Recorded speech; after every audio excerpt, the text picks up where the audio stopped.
video 1 of Unit 9, Cognition. This is going to be a very short video, so let's jump right into it. Simply put, cognition... Sorry. There we go. Cognition refers to the mental activities associated with thinking, knowing, remembering, and communicating. And a psychologist that studies this is called a cognitive psychologist, and they study these activities including the logical and illogical ways we create concepts, solve problems, make decisions, and form judgments.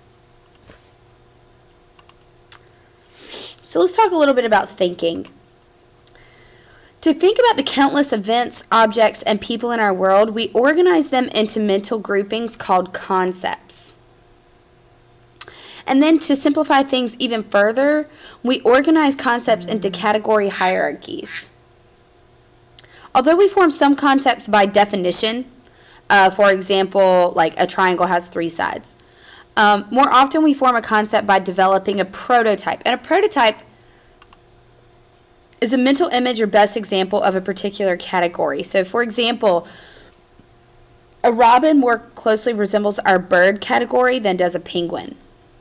This picture right here. When you think bird, you think something like this rather than something like this.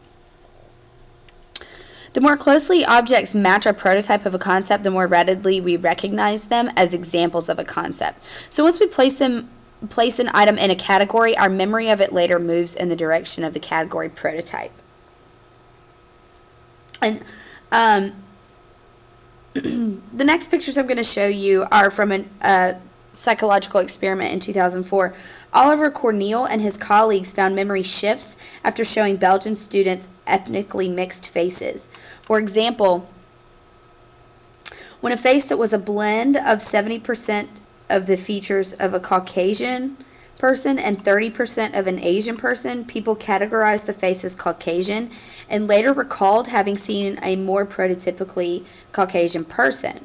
And they were more likely to recall an 80% Caucasian face than the 70% Caucasian face they saw.